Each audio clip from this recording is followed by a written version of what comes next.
हवा में पुल। एक बार विजयनगर राज्य में घनघोर वर्षा हुई। उस वर्षा के कारण राज्य में भयंकर बाढ़ आ गई।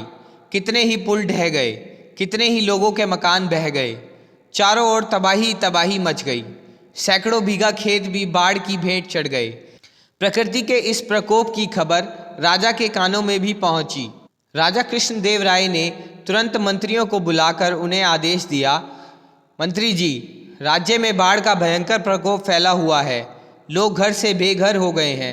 तुरंत राजकोष से धन लेकर बाढ़ पीड़ितों की मदद की जाए। बाढ़ में घिरे लोगों को वहां से निकालकर उन्हें सुरक्षित स्थानों पर पहुंचा दिया जाए तथा उनके खाने पीने और रहने का तुरंत प्रबंध किया जाए। नदी नालों पर अस्थायी पुल बना दिए जाएं। चिकित्सा की समुचित व्यवस्था की जाए। राज्य का महामंत्री तुरंत महाराज की आज्ञा से राजकोष से एक मोटी रकम निकालकर सहायता के काम में जुट गया। उसके बाद कई महीनों तक महामंत्री का राजधानी में पता नहीं चला। महाराज यह समझते रहे कि राहत का काम बड़े जोर शोर से चल रहा है। तेनालीराम भी इन बातों से बेखबर नहीं था। कुछ दिन बाद महामंत्री राज दरबार में उपस्थित हुए और अपने काम की आप ही प्रशंसा करते हुए बोले, महाराज की जय हो। आज्ञा के अनुसार जगह जगह पुल बनवा दिए गए हैं। लोगों के रहने खाने पीने की समुचित व्यवस्था कर दी गई है। अब प्रजा को बाढ़ से कोई खतरा नहीं है। महामंत्री की बात से प्रसन्न होते हुए महाराज कृष्णदेव राय ने बड़े गर्व से कहा, देखा हमारे महामंत्री जी का कमाल। सिर्फ कुछ ही हफ्तों में उन्होंने लोगों के सब दुख दर्द दूर करके नदी पर पुल बनवा दिए।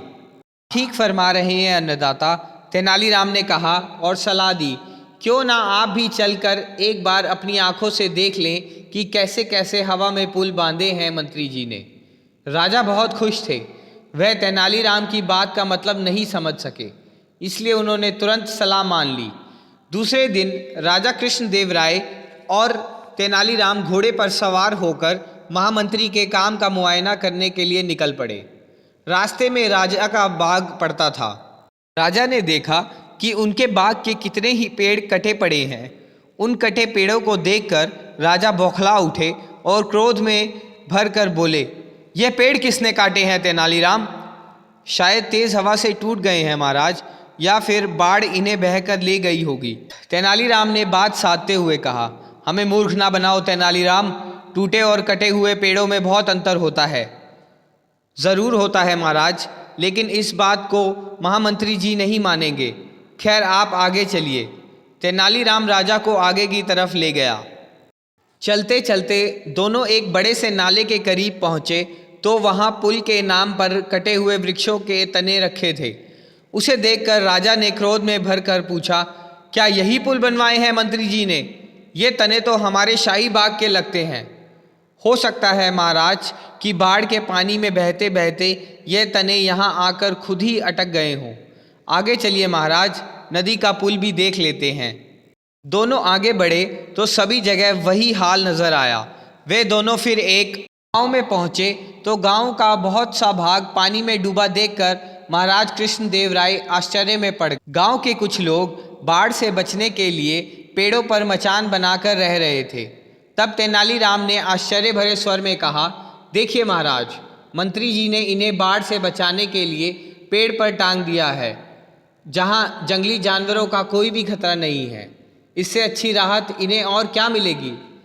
तब राजा को पता चल गया कि राहत के लिए लिया गया धन पूरा का पूरा महामंत्री और उनके सहयोगी हजम कर गए और डकार भी नहीं ली। राजा ने लौटकर महामंत्री को राज दरबार में बुलवाया और उन्हें डांटते हुए आदेश दिया, जो पैसा तुमने राजकोष से लिया है उसे ज्यों का त्यों जमा कर दो तथा अपने पैसों से इस राहत कार्य को जल्द से जल्द पूरा करो।